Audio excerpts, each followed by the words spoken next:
for that wonderful nugget on heart support. I see here that this is being recorded in French also. Anyway, I'll check with Cynthia, because there was a note coming from the screen that somebody was requesting French recording. Anyway, we'll discuss this later. So my session this evening are two things. Remember, the key to these training sessions, especially in business, is to master the 7 skills of becoming a professional network marketer. Last time we spoke about 2 skills that you need to develop. One is how to find prospects. Number 2, how to invite prospects professionally so that they can have a look at the business. The session today I want to talk about is how to present the business. How do you present this business and the products to your prospects or customers so that they can actually take an interest in the business? And secondly, once you show them the business, the next very important skill you need to learn and develop is how to follow up. There's a saying in our business, we said the fortune is in the follow-up. Why is that saying very important? Because the average person says yes after 5 to 8 times of being shown the same information. So you need to master the skill of presenting the business and master the skill of following up on your prospects. So if you will pardon me, I want to share the screen with you so that we can take this along. Now, what is presenting the business? Presenting the business simply means that you expose to your prospect either the products or the business opportunity so that you give them be able to make a decision. It's important for you to note a few things that are very important. And that's the thing about duplication. And remember this, it does not matter what works, it matters what duplicates. What does that mean? That sometimes you may be very excited, you tell your prospects, I will give your prospects a lot of information, you inspire them, they join the business, and you keep doing that. The question you need to ask yourself, can most people in your team do what you are doing? If they cannot, then you need to think again. So it does not matter what works, it matters what duplicates, because the core of our business, the reason why we gain financial and time freedom, and that only happens when there is duplication in your team. The second thing you need to notice about this presentation is you are not the message, you are the messenger. What does that mean? It means that don't focus attention on yourself. Focus attention on the business, on the needs of the prospect. I was listening to a tape, I think it was Eric Worre who said, if you speak to your prospect so much that you convince them with a lot of information, your ego may be inflated, but your bank balance will go down. That is the meaning of this statement. You are not the message, you are the messenger. And the messenger needs to transmit the message effectively. And that means that you need to focus the attention on the needs of the prospect and what the business can do to meet their needs. That's what this statement means. You're not the message, you're the messenger. The third part of presenting the business, you need to learn to tell your story. There is nothing as powerful as telling your story. And in fact, I think the most effective way of teaching anything is using stories. If you go throughout the history of mankind, the most effective ways of teaching anything is to tell a story. Why? Because people can relate to the story. People can say in their mind, I'm just like Pascal, or I can relate to what Pascal was going through when they joined the business. All right? And there are 4 aspects of telling your story, 4 parts of telling your story. First, You tell your prospects what life was like before you joined Neolife. Number two, how you came to join the business, the circumstances, the events that led to you joining the business. Number three, the benefits you experience, either product wise or income from the business. And number four, how the future looks like. It's very important for you to master telling your story. You know, Betty and I have been in this business for 27 years. And every time I tell my story, it's as if I'm telling it for the first time. Why is that? Because you can see that the person who is listening to it can actually relate to it and be inspired by this story. Okay, so learn to tell your story. And it should not take more than 2 or 3 minutes. And as an example, this is how our story goes. When Betty and I moved to South Africa, I got employed by a civil engineering consulting firm, and Betty could not get a job because at that time she didn't have a work permit, and also she didn't have a job offer. The challenge was, for you to get a work permit, you need a job offer, and for you to get a job offer, you need a work permit. That was a catch-22 situation. And the other challenge is that Betty was apprehensive about getting a job because one of our children, Felix, has got sickle cell, and that required one of us to be a full-time parent. And because I had a job, Betty opted to be a full-time parent. So her struggle was that, should I get a job or not? So when when a friend of ours called Betty and said, Betty, I know you have a sick child. There's a business I'd like you to have a look at. You don't need any experience. You just need to learn, but you build it from home.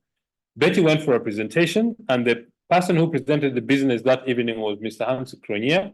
We are forever grateful to him for showing us the business. So Betty came home and explained to me, I think it's a business we can do. I don't know the details, but I think we can do. So I went for a presentation also. When I came back, I said, let's try it. We wouldn't know whether we would succeed or not. That's how we got started in the business. Do we have any money? No. I wrote a check and asked my bank manager to honor the check. Of course, he was a bit apprehensive. How much money do you need to start the business? So I told him only 425 Rand, which is at that time was about $40. That's how Betty and I got started in the business. Initially, our goal was to earn $200 a month. But after 7 months of hard work, our income reached $1,000. That's when the penny really dropped for me, and we took the business seriously. We worked very hard. After 3 years of doing the business part-time, our income from the business was 3 times my salary. On the 27th September 1999, I fired my boss. Since then, I've been full-time in the business. And another benefit that we have received in this business is the products. These products help our son Felix to go through college, finish. Now he's working at Absa Bank. We're truly grateful. Apart from the income, it's the benefit of the products we have received. And for us, the future of this business is so bright, we need sunglasses to see. So I would urge all those who are looking at this business for the first time to make a decision. That in brief is our story about the business. Use your own circumstance to tell your story. 4 parts. Number 1, how your life was like before you joined Neolife. Number 2, how you came to join Neolife. Number 3, the benefit you experience from the products or the income part of the business. And number 4, how the future looks like. The next thing is you need to learn how to do use the standard format of the presentation. And that leads me back to item number 1. Do what duplicates, not what works. And the reason why we always recommend all our distributors, please use the standardized format that your business leader uses to present the business. Why? It becomes duplicatable. All right? So learn to use a standard format of presenting the business idea. And the presentation has got 4 parts. The first part is telling your story, just like I have done. The second part is developing the need. That means you begin the reason why they need to join. Jobs, although they're there, they're not reliable because one day you're going to be told your services are no longer required. 2, in the job situation, your income is limited to what your employer can tell you. Number 3, because of technology, a lot of people are going to lose their jobs. So you develop the need. The need simply means you enunciate the reasons why the person needs to start the business. Okay. And then the third part is go to the logic of the business. How does the business work? What do we need to do on a daily basis to grow the business? Using the products, sharing the business, sharing the products, and then growing a team and personal development. That is the logic of our business. And the last is call to action. Call to action simply means once the prospects have seen the business, you need to tell them, okay, this is what you need to do. Get the person who invited you. They'll give you an application form. They'll tell you how much you need to pay to get started in the business. Once you do that, they will show you how to go about it and get started in the business. What is required for you to succeed? Three things. Number one, the desire for success. Number two, teachability. Number three, faith in yourself that you can actually, faith and belief in yourself that you can succeed, and you need patience to build the business. That is what call to action is. So 4 parts of the presentation: the need, the logic of the business, and call to action. You need to practice this. I remember when Betty and I started, I used to practice in the evening when I'm at home, in the car when I'm driving to work, in the bathroom. I would play these presentations in my head. I would sit down. I would ask. I remember the first presentation I did. I took an old calendar, turned the back, and presented the business idea to Betty, and he said, if I was your guest, I wouldn't know what to do because I didn't understand what you said. But I kept practicing. Until I was able to do it efficiently, and that's how our business really grew. Remember one thing: whoever has the first pen or a marker pen is the one who makes the most money. It means the more presentations you do, the more successful you're going to become. So that is about presenting the business. The next thing is how to follow up. How do you follow up with your prospects once they have seen the business idea? Remember things about follow-up. Number one, the goal of presenting the business is to educate your prospect. It is not to convince them, it's to educate. So you need to act as a consultant, not as a salesperson. A consultant asks questions, asks the needs of the prospect, and given what the prospect says, you'll be able to relate the business to their need. And then ask questions that reveals their thinking, reveals what it is that they want to do. Okay? Number 4, the fourth thing is every person requires 4 to 6, sometimes 8 exposures before the prospect says yes. So don't just present the business to a person. They say no once time, then you leave them alone. You might be leaving a person who could really change your business. So do not expose the business to them once and then you say, okay, that guy is not interested. No. You need to go to them 3, 4, 5, 6, 7, 8 times. Even if they have said no, don't write the book. Say something like this: John, I know maybe this is not the right time for you to join the business, or the business is not for you now. Can I call you in 2 months or 3 months? Most people would say, yes, you're free to call me. Why is that important? Because people's circumstances change. And when they change, they might look at the business again. Okay? So follow up with your prospect 4, 5, 6, 7, or 8 times. And then let's talk about objections that you're going to come across in the business. A friend of mine, a very excited new young person who joined our business at the beginning of this year, I gave him a book to read, and he said one of the things he read is that people will tell him it's a pyramid scheme. But when his friends actually asked him, is this a pyramid scheme? That really threw him off. So apart from having knowledge about what objections people are going to have, just prepare yourself emotionally to deal with them, all right? The objectives you're going to get are, is this a pyramid scheme? The products are too expensive. It takes too much time. I don't have time to do it. Or this thing, I don't think it works. There are all sorts of excuses. I know so and so started and nothing happened. There are all sorts of objections you're going to get, but all of them can be reduced to only two categories. The first, the limiting belief in self. Most people who have those objections don't believe that they can become successful themselves. And how does it come out? They give you all sorts of reasons. It's a pyramid scheme. Even if you explain to them this is not a pyramid, it's a business. And by the way, the most stable geometric structure in life is a pyramid. Okay? The Kenya government, South African government, Nigerian government, the government of Tanzania are all pyramid structures. There's only one president, one deputy, ministers, heads of department, employees. That's the pyramid structure. Okay, but the pyramid structure has got negative connotation. All right. So the first category of objections is limiting belief in self. The second category is limiting belief in network marketing as a profession or as an industry. Why? Because of ignorance. Most people do not understand this business. In fact, I think the one thing that really puts people off is because you invest $50, $60 to start this business only. And once you do that, you've got access to 50 countries around the world. You've got access to the whole new life infrastructure, the scientific advisory board, support of everything you. So when they invest such a little money, they don't think this thing works. And that's the challenge that people face. So limiting belief in the industry. This is a very highly professional business.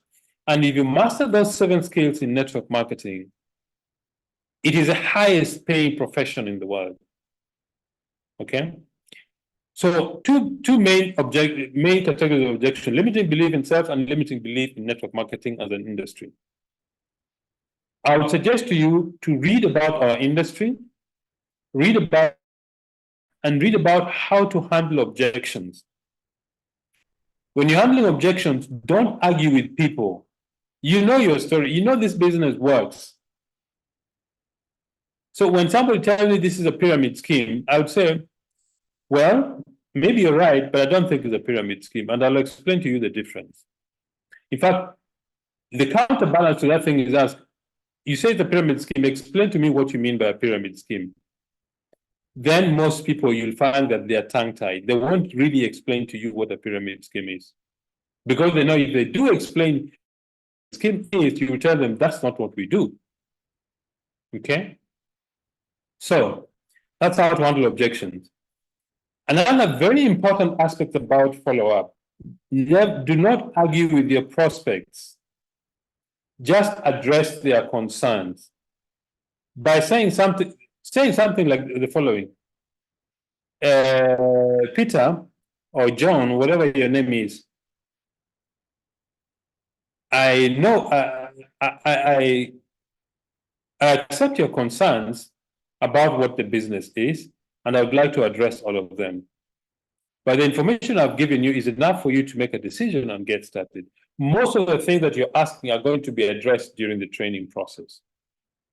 Okay? In fact, one of the legends of this industry says, when a prospect asks a question like that, don't answer them directly. Just say, I know you have a lot of questions and issues. Those will be addressed during training. What we need you to do is we want to give you enough information to make a decision. So do not argue with the prospect, just address their concerns. Because when you argue with somebody, they keep entrenching themselves in whatever they believe to be true. In fact, a few times after a prospect that told you many things, I just turned around and said, you know, John, I don't think this business for you is maybe for other people, or it's not the right time for you. I found that statement throws those people completely off guard because they realize that you're actually not begging them to join the business. Okay? So that's about following up prospects to join the business and addressing your objection. The thing I want to end with is the power of friendship. Thank you, Helen. The power of friendship. Why is friendship very important? Because he who finds a friend finds a treasure, and there is nothing that can compare to his excellence. A friend is something very, very important. In fact, yesterday I was speaking to one of our new, very excited distributors. I was telling them that what you need to be looking for, you need to look for people that you like and love and want to serve. If you change your thinking that way, you're going to attract the right kind of people. Don't look for people to recruit. Look for people you like and you'd like to serve. Look for people that you like and love and you want to help to become successful. If you approach them with that mindset, your thinking and your attitude will actually be different. If you approach somebody and say, I'm looking, okay, don't tell them directly, but this is your attitude, that you're looking for somebody you want to be friends with, you'd like to help, and you like them. Because when you build friendship, you build directorship. All right? A few things that are important for friendship. Number one is sincerity. Very critical. What is sincerity? Sincerity is truth in what we say. A conscience, clear conscience, is truth in what we think. Loyalty is truth in what we do. Those are three very clear aspects of truthfulness. Sincerity, clear conscience, loyalty. What we say, if it's true, it's sincerity. If what we say, what we think is true, it's a clear conscience. If what we do is true, it's loyalty. All right? A very important aspect about this is action is an antidote to despair and is also the prescription for success. Those are very important. You need to be loyal to your goals. You need to be loyal to your family. You need to be loyal to your team and loyal to your life. If you have these basic things, then you're building a very solid foundation for friendship. Now, let's discuss friendship. What are the three aspects that are very important in having long-term friendship? Number one, common concern. The common concern is what lays the foundation or provides a desire for the friendship to start developing. Common concern. All right? The second one is mutual interest. And this is how friendship is lived out.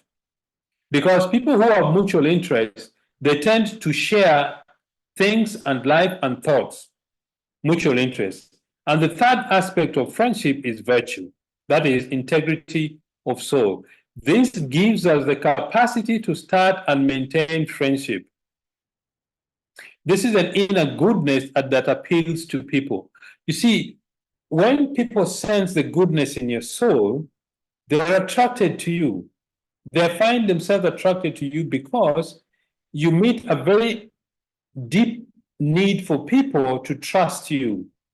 All right? So three things are very important for friendship: common concern, mutual interest, and virtue. Virtue is simply integrity of soul. Four basic virtues in life: prudence, which means practical wisdom; temperance, regulating your feelings and emotions; fortitude is internal strength to endure hard things; and then justice, that is giving to everybody what is due to them. This is what virtue is. Those are the basic human virtues. That integrity of soul is very important for our business because when people trust you, they can give themselves to the business because they know that you're always going to be there to support them. People don't care how much you know until they know how much you care. This is a saying that we've had in our business for a long time. If you care about people, you will find that they do things which they would normally not do. Okay? A few tips on friendship. Number one, get to know your success lines. In fact, I think the right term to use in our business is not downlines, lines. It makes a difference. Okay? Success lines. So take time to know your success lines, their personal life, their birthdays, their family situation. Take time to have coffee with them once a month.